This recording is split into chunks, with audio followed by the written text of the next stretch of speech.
Pasco Cassian alikuwa ni mtu ambaye anakemea sana watu wanaovaa suruali, tofauti na hivi ambavyo tunaona sasa kwenye video zake. Alikuwa anakemea sana wanaovaa suruali, alikuwa anakemea sana, alimkemea sana Bonny Mwaitege kuhusiana na kuimba singeli, sio midundo ya dunia, lakini leo anaimba mapiano. Sijajua, nimeona tu comment za watu. Actually mimi mwenyewe sijui kama hiyo ndio mapiano. Nimeona tu comment za watu. Leo anaimba mapiano, na wale wachezaji walio wanacheza nyuma yake wanaonekana kabisa ni walimwengu. Yani afadhali hata wale sio wachezaji wa kina Bonny Mwaitege, wa kina Rose Muhando walikuwa wameokoka, ila tu step ndo zilikuwa nyingi. Wale inaonekana tu ni walimwengu. Yani angalia kama ni wale wadada, ni wakaka, uvaji wao, ile mizula, style wanazocheza, yani zinaonyesha kabisa ni miondoko fulani ya ulimwengu. Lakini ndiye Pasco Cassian ambaye juzi tu hapa kabla hajaumwa amekemea kina Bonny Mwaitege, amekemea sio kina nani, amekemea watu wengi sana. Basi mbona wakitazama kibanzi kilicho ndani ya jicho la ndugu yako na boriti iliyo ndani ya jicho lako mwenyewe huiangalii? Au utamwambiaje nduguyo, niache nikitoe kibanzi katika jicho lako na kumbe mna boriti ndani ya jicho lako mwenyewe? Mnafiki wewe, itoe kwanza ile boriti katika jicho lako mwenyewe, ndipo utakapoona vema kukitoa kile kibanzi katika jicho la ndugu yako. Pasco Cassian, mazingira alionayo sasa yana utata ambao kwanza unaanzia kwenye kuumwa. Unajua ini, ukisema unaumwa ini ni serious. Ukisema pia unakoa damu, sijajua sasa, kwa sababu uhusiano kati ya ini na kukoa damu na namna ambavyo unaweza kuhusianisha sijajua, kwa sababu mimi ni daktari. Ni daktari. Sasa ini, alikuwa anaumwa ini, alafu alikuwa anakoa damu. Kukoa damu zilikuwa zinatoka wapi? Tumetokaje? Kwa sababu vinavyotoka kwenye koo ni either vitoke kwenye mfumo wa hewa, yani mapafu, ama kwenye mfumo wa chakula ambao ni tumbo. Yani tutegemee tatizo la esophagus au tatizo la haleluya, mtu wa Mungu.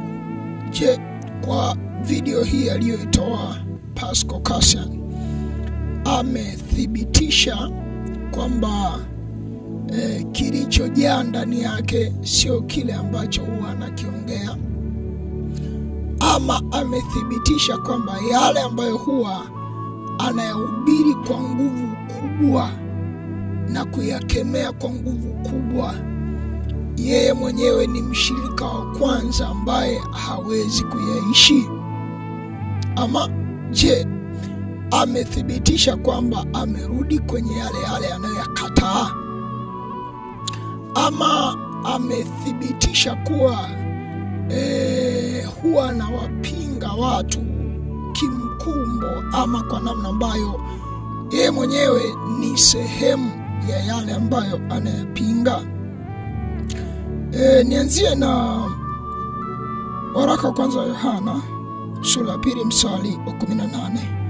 Watoto, ni wakati wa mwisho, na kama vile mlivyosikia kwamba mpinga Kristo aja, hata sasa wapinga Kristo wengi wamekwisha kuwapo. Kwa sababu hiyo tunajua kuwa ni wakati wa mwisho. Walitoka kwetu, lakini hawakuwa wa kwetu. Maana kama wangalikuwa wa kwetu, wangalikaa pamoja nasi. Lakini walitoka ili wafunuliwe kwamba si wote walio wa kwetu. Huo ni waraka kwanza wa Yohana. Lakini baada ya hapo nisome pia andiko la Mathayo mtakatifu 7:1. Mathayo mtakatifu 7:1. Msihukumu msije mkahukumiwa ninyi, kwa kuwa hukumu ile mhukumuyo ndiyo mtakayohukumiwa, na kipimo kile mpimiacho ndicho mtakachopimiwa. Basi mbona wakitazama kibanzi kilicho ndani ya jicho la ndugu yako na boriti iliyo ndani ya jicho lako mwenyewe huiangalii? Au utamwambiaje nduguyo, niache nikitoe kibanzi katika jicho lako, na kumbe mna boriti ndani ya jicho lako mwenyewe? Mnafiki wewe, itoe kwanza ile boriti katika jicho lako mwenyewe, ndipo utakapoona vema kukitoa kile kibanzi katika jicho la ndugu yako. Lugha iliyonyoka juu ya andiko la Mathayo 7 ni kwamba usimwambie mtu makosa yake wakati na wewe unayo. Rekebisha kwanza makosa yako. Badilika kwanza wewe. Acha kwanza tabia fulani wewe. Acha mwenendo fulani wewe. Ndipo nenda kamwambie mwingine, bwana, mimi nimeacha kupiga punyeto. Nimeachaje? Kwanza nijitenga na mazingira ya mtandao, nikawa naomba sana, nikawa nafunga sana, nakaa sana kanisani, nasikiza mahubiri muda mrefu. Yani usiwashambulie watu kwenye tabia ambayo wewe mwenyewe imekushinda, kwa sababu the way unavyowashambulia watu, kuna wakati watakuja kukushambulia wale watu. Na sababu kubwa ya kukushambulia ni kwamba wewe ulikuwa unasema wao ni wapagani kwa sababu ya hayo, lakini kwa wewe kuwaita wapagani, na wao watakujua kwamba na wewe ni mpagani. Kwa nini? Kwa sababu ya yale ambayo ulikuwa unafanya. Ukiendelea mstari wa 21, Mathayo 7:21, si kila mtu aniambiaye Bwana Bwana atakayeingia katika ufalme wa mbinguni, bali ni yeye afanyaye mapenzi ya Baba yangu aliye mbinguni. Wengi wataniambia siku ile, Bwana Bwana, hatukufanya unabii kwa jina lako? Hatukukemea watu kwa jina lako? Hatukupata followers kwa jina lako? Watu hakutuamini kwa jina lako? Kwa sababu ndio hiki ambacho msikiza sana Pascal Cassian kwenye ile clip yake ya kwanza aliyotoa. Alikuwa anasema watu wamemrudia Bwana, watu wameponywa, watu wamemrudia Bwana. Hii kazi Bwana hawezi akaiangusha hata kidogo. Nataka uelewe dunia hii tulionayo sasa. Kwa nini kutakuwa kuna watu wengi ambao watazolewa na wahubiri wa uongo? Sababu ya kwanza kubwa, wengi ama Wakristo wengi leo ni wavivu kuomba, ama hawana maisha ya kujenga uhusiano wao binafsi na Mungu. Kwa ni Wakristo ambao wakimwona mtu anafoka mtandaoni wanamwamini, wakimwona mtu anafanya miujiza wanamwamini, wakiona mtu anakemea wavasuruali wanamwamini. Lakini huyu mnayemwamini kwa sababu anakemea wavasuruali, yeye ana maisha gani? Je, mmeyachunguza maisha ya huyu mtu? Mimi nimetoa clip kama 2 hivi kuhusiana na Pascal Cassian. Ya kwanza ni kwa naelezea wokovu, kuokoka. Kuokoka, kina Paulo anasema, nami nautesa mwili wangu na kuusulubisha, nisije nikahubiri wengine nami nikawa ni kitu cha kukataliwa. Kuokoka ni maisha yenye tahadhari kubwa. Kuokoka ni maisha ambayo huwezi kupatikana yani ukawa tu ula. Hapana, kuokoka sio huko. Kuokoka kabisa, maisha yana tahadhari kubwa. Ni mtu wa kungoja machoni pa Bwana. Unaomba. Wengi wenu huwa mnafahamu labda aidha ni mimi ni mbarikiwa, mnajua kasini watu mitandaoni, lakini kila siku tuna ibada kanisani saa 12 hadi saa 6, saa 5, saa 6 usiku. Kila siku tutaomba, sio chini ya saa 1 2. Kila siku tutashuhudiana, tutaabudu, tutaomba tena, atasimama mhubiri atahubiri, tutaomba tena, atasimama mhubiri atahubiri. Kila siku. Haya ni maisha yameandikwa kwenye Matendo ya Mitume 2:42, yameandikwa kwenye Matendo ya Mitume 5:42. Ni maisha yaliwazaa wanafunzi wa Yesu. Sasa leo hii, kwa nini Wakristo wengi mtazolewa na wimbi la wahubiri mfano wa kina Pascal Cassian? Kwa sababu Wakristo wengi hawana uhusiano wao na Mungu. Kwa hiyo karibu kila atakayetaja Mungu anaamini tu ni mhubiri wa kweli. Lakini ukweli ni kwamba kama Wakristo wengi hasa mngewekeza nguvu eneo la kuomba. Kuomba kunaamsha uhusiano wako wewe binafsi na Mungu na kujua hiki kitu hapana, hiki kitu ni sawa. Sasa anasema wengi wataniambia siku ile, Bwana tutakufanya unabii kwa jina lako, na kwa jina lako kutoa pepo, na kwa jina lako kufanya miujiza mingi. Ndipo nitawaambia dhahiri, sikuwajua ninyi kamwe, ondokeni kwangu ninyi mtendao maovu. Sasa aina hii ya wahubiri wejua wapo wanatenda maovu, wanafanya maovu, kwa sababu sasa Pascal Cassian alikuwa ni mtu ambaye anakemea sana watu wanaovaa suruali, tofauti na hivi ambavyo tunaona sasa kwenye video zake. Alikuwa anakemea sana wanaovaa suruali, alikuwa anakemea sana, alimkemea sana Boni Mwaitege kuhusiana na kuimba singeli, sio midundo ya dunia, lakini leo anaimba mapiano. Sijajua, nimeona tu comment za watu. Actually mimi mwenyewe sijui kama hiyo ndio ama piano. Nimeona tu comment za watu.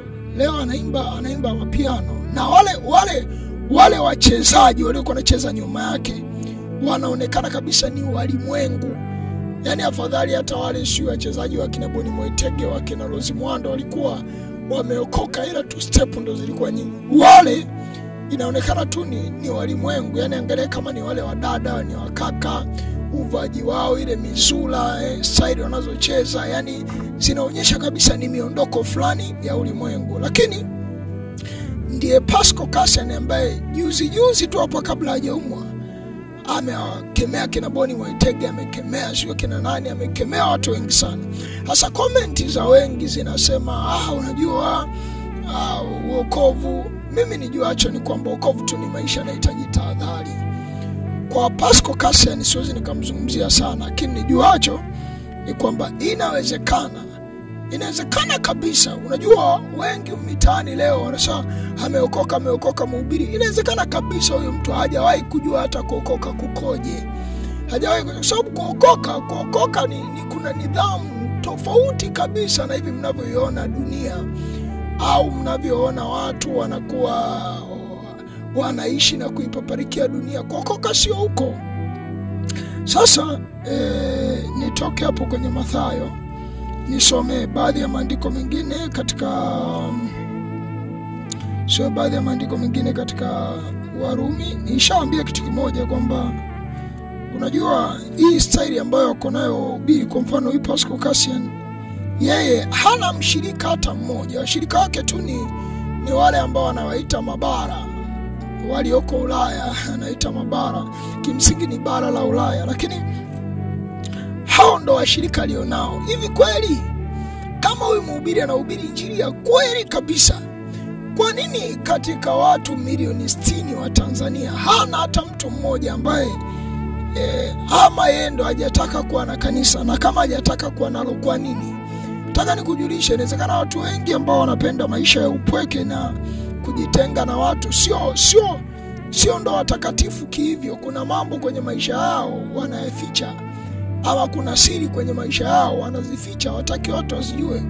Walikuwepo baba zetu akina Kulola, hawakuwa watakatifu wale. Mbona walikuwa wanaenda wanahubiri kwenye makanisa, hata kama walikuwa hawana kanisa specifically wanalolea, lakini kwa sehemu kubwa walikuwa wanaomba. Ndio wakiomba watatoka watu, watafundisha watu, sio uhubiri tulionao huu hapana. Katika Warumi 12 mstari wa kwanza, basi ndugu zangu na wasihi kwa huruma zake Mungu, itoeni miili yenu iwe dhabihu hiyo hai, takatifu, ya kumpendeza Mungu, ndio ibada yenu yenye maana. Wala msifuatishe namna ya dunia hii, bali mgeuzwe na kufanywa upya nia zenu, mpate kujua hakika mapenzi ya Mungu yaliyo mema, ya kumpendeza na ukamilifu. Msifuatishe namna ya dunia hii. Lakini Pascal Cassian ambaye alikuwa anakosoa wengi wanaifuatisha namna ya dunia hii, ndio Pascal Cassian ambaye leo anatokea kwenye video na mabinti wamevaa suruali, anawatetea na kuzungumzia, unajua wanajeshi wanavaaga kilikwenda kilirudi na mambo mengine mfano hayo. Sasa Mimi jambo kubwa ninalokuwa nalisema hapo kwanza ni kwamba ni vyema watu tunafahamu Shetani naye ana uwezo wa kujigeuza kuwa malaika wa nuru. Shetani naye ana uwezo wa kujigeuza kuwa malaika wa nuru, na usiamini kila roho. Hata Biblia inasema kila roho isiyomkiri Kristo, lakini nataka mjue kumkiri Kristo ni matendo, ni maisha unayokuwa nayo. Maisha unayokuwa nayo ndio kumkiri Kristo. Kumkiri Kristo sio unafoka mdomoni alafu maisha yako haendani na yale unayofoka. Katika Wakorintho wa pili 11 mstari wa 13, maana watu kama hao ni mitume wa uongo, watendao kazi kwa hila, wanaojigeuza wawe mfano wa mitume wa Kristo. Wala si ajabu, maana Shetani mwenyewe hujigeuza wawe mfano wa malaika wa nuru. Basi si neno kubwa watumishi wake nao wakijigeuza wawe mfano wa watumishi wa haki, ambao mwisho wao utakuwa sawasawa na kazi zao. Mwisho bado hatujafika, na hata baadhi ya watu mnaweza mkasema wekeni akiba ya maneno. Iwe ni baba yangu mbarikiwa, anajua sasa hivi yuko mafichoni, anaweza asiwe na muda huo kumzungumzia Pascal Cassian, lakini sisi tuna maisha ambayo yana unyenyekevu kwa Mungu sana. Hatujisemi, hatujisifi, lakini kwa sehemu kubwa maisha yetu tunamtegemea Mungu. Ndio maana unaweza kukuta kanisani ni mahali ambapo kila siku lazima tupatikane. Hiyo nimekwambia, kila siku saa 12 hadi saa 5, saa 6 usiku tupo kanisani. Unaomba ni maisha ya kila siku, kila unayojua ni siku maisha yako hivyo. Kiukweli ukitaka nijifananishe na mtu fulani ambaye always anakaga nyumbani, hata kama anaombea hapo nyumbani, na kuombea nyumbani na kanisani vitu tofauti. Mambo mengine mengi ambayo kuna baraka za ushirika, kukutana pamoja na vitu vingine vingi mfano wa hivyo. Sasa ninachoongea hapa ni kwamba mwisho wa watu unaweza kufunua walibeba nini na walikuwa na maisha gani. Niseme kwamba kuhusiana na Pascal Cassian, sisi hatumshambulii, lakini baadhi ya watu tunaweza tunaweka wazi ili kujiuliza kwa jamii kwamba hao watu kweli ndio yao ni ndio hiki walichokuwa nakisema kweli kiko hivyo. Katika Yakobo 4 mstari wa 6, lakini Yakobo 4 mstari wa 4, enyi wazinzi, hamjui ya kuwa rafiki wa dunia ni kuwa adui wa Mungu? Basi kila atakaye kuwa rafiki wa dunia hujifanya kuwa adui wa Mungu. Au mwadhani ya kwamba maandiko yasema bure, huyo Roho akae ndani yetu hututamani kiasi cha kuona wivu? Sasa niseme hivi, Pascal Cassian, mazingira alionayo sasa yana utata ambao kwanza unaanzia kwenye kuumwa. Unajua ini, ukisema unaumwa ini ni serious.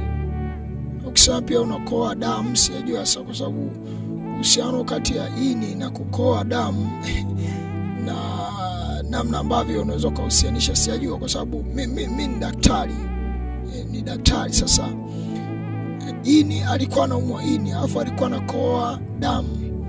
Kukoa damu zilikuwa zinatoka wapi? Tumetokaje? Kwa sababu vinavyotoka kwenye koo ni either vitoke kwenye mfumo wa hewa, yani mapafu, ama kwenye mfumo wa chakula ambao ni tumbo. Yani tutegemee tatizo la esophagus au tatizo la bronchi au mapafu yenyewe ambao ni lungs. Lakini kutoka kwenye ini, yani kitu kitoke kwenye ini kipite kwenye bile duct kije kuingia kwenye mfumo wa chakula, alafu kije kuingia kuje kutoe kama makozi. Nadhani hiyo ni mchakato kidogo. Lakini pia nafahamu kwamba baadhi ya matatizo ya ini huwa yanaenda kudhuru pia matatizo mengine kama ambavyo iko kwenye mapafu. Tuberculosis inaweza ikaanza kwenye mapafu ikaenda ikafanya kwenye kansa, au tunaita metastasis. Ni ugonjwa unasambaa, tunaenda kuwa na tuberculosis ya liver, ya pancreas na viungo vingine. Lakini kama huyu mtu alikuwa kwenye hatua severe kiwango hicho, maswali ya msingi ni either ni Mungu amemponya ama amepona kwa dawa. Haya, kama ni Mungu amemponya, alikuwa anaomba michango ya nini? Kama amepona kwa dawa, recovery ya dawa haiwezi kuwa rahisi hivi. Yani umetoka kuumwa ini afu unakuja kucheza ndani ya siku 2-3. Hapana. Unaweza kusema labda alikuwa anatumia dawa huku labda watu wakiendelea kuomba Mungu akamponya. Anyway, lakini tunakuwa na mashaka kwamba hivi vitu ni kweli. Katika baadhi ya mambo tuliyasema, baadhi ni kwamba baadhi ya watu ambao Paulo anasema kwenye Timotheo wa kwanza 6:4-5 pale, baadhi ya watu wanadhani utaua ni njia ya kujipatia faida ama utaua ni njia ya kupata mali. Kwa mfano, kuna moja kati ya kauli ya Pascal Cassian aliyoitoa kwenye ile clip yake, ni kauli inaweza kapuuzwa ila ni amana sana. Kwa mfano, alisema hivi: nyumba zake zote ambazo wanajenga huwa analipa kabisa vifaa vyote. Sasa nyumba let's say ni milioni 30, 40, 50. Kwa sababu nyumba hata useme ni nyumba tu, unajenga nyumba tu, kuanzia unachimba msingi mpaka inakuja kufanywa finishing na kamilika. Haya, bado utaweka fence kwa zile video zoko zinasambaa. Sasa unajiuliza kwamba Pascal Cassian hana kanisa. Hizi hela ambazo anasema nyumba zake zote, kwa sababu sio nyumba zake zote, huwa anavojenga analipa kabisa vifaa vyote. Hizi hela anazitoa wapi? Ndio maana mimi nikasema huu ubiri ambao mnaona watu kwenye kila clip wanaweka namba ya sadaka, huu ubiri ni njaa. Sio Kristo hakuwatuma watu watake vitu vya watu. Ngoja nikusomea hapa Timotheo wa kwanza 6:5. Na majadiliano ya watu walioharibika akili zao, waliokosa kweli, huku wakidhani ya kuwa utaua ni njia ya kupata faida, utaua ni njia ya kupata fedha, utaua ni njia ya kupata mali. Mimi nawaambieni kabisa, kama kuna watu mnatumaga sadaka kwa Pascal Cassian, inawezekana kabisa mkiacha kutuma, yale anayofanya atayaacha. Zile namba nasoweka zile, acheni kutuma sadaka, inawezekana yale atayaacha. Kwa sababu nina uhakika kwa haya anayokuwa anaendelea, kwa sehemu kubwa inaonekana kabisa, yani kwa asilimia nyingi hizi ni njaa. Kwa sababu kama wewe kitu ulichokuwa unapinga unaita dhambi, leo unashuti video na watu, na hao watu kwa vyote vile umewalipa hela, hao zile nguo alizovaa zile umewalipa hela, au master show umewalipa hela, zile nguo alizovaa lazima umewashonea au umewanunulia, ili tu wimbo wako wa asante ni kama unoge. Lakini nataka nikujulishe Pascal Cassian na wote mnaomfuatilia, hii style aliyotoka nayo ya watu hawa amewavisha nguo ni style ambayo ndio wale waliokuwa na wapinga wanacheza style za kidunia, ndio wale. Kwa nini? Kwa sababu nataka nikujulishe, mwanadamu anapofika wakati anaona ni kama vile status yake inaanza kupungua, anaanza kutafuta. Unajua kwa nini watu wanaanza wanakuwa radhi hata kutumia staili za ulimwengu? Kwa sababu mwanadamu thamani yake ni kuwa karibu na Mungu. Akishindwa kuomba inavyotakiwa, akishindwa kufunga inavyotakiwa, akishindwa kusoma Biblia inavyotakiwa, thamani yake inavyoshuka. Anadhani anaweza kuwa na thamani kwa kuiga namna fulani za dunia.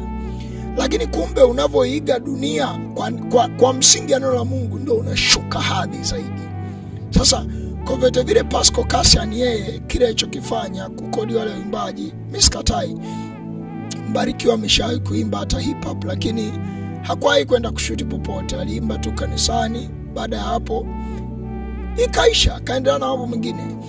Na ni kweli baadhi ya watu walikosoa, lakini yeye alikuwa anafahamu nini anafanya, na baada ya pale alirudi akaendelea kuimba nyimbo zake nyingine. Lakini hivi watu watakosoa mapiano, watu watakosoa wachezaji wako, watakosoa mambo mengi. Sasa nataka niwajulishe, utaua sio njia ya kupata faida. Mimi nawahakikishieni mnaotoa sadaka kwa Pascal Cassian, mkiacha, mimi sio kwamba naambia hivyo kwa sababu nina shida na sadaka zenu. Si ningekuwa naweka namba kwenye script. Mimi ningekuwa naweka namba kwenye script. Siweka namba kwa sababu sina kazi na sadaka zenu. Kama kuna watu watatoa hapa kanisani vichache hivyo vitafanya kazi, vitanunua kinanda, vitanunua gitaa, vitanunua speaker, vitafanya mengi. Ni vitu vinavyofanyika na pesa ndogo ndogo hizo zinazotoa watu, sio vitanunua viti, vitafanya nini. Usiniambia ndio maana mna vikanisa dhaifu. Sawa, ni neno la Mungu. Ni afadhali uwe na kanisa dhaifu kuliko uwe na kanisa la kifahari ambalo umelipata kiutapeli na kudanganya watu.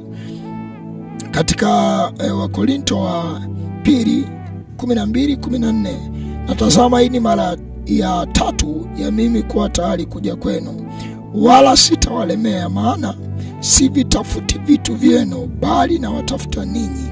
Maana iwapasi watoto kuweka akiba kwa wazazi, bali wazazi kwa watoto.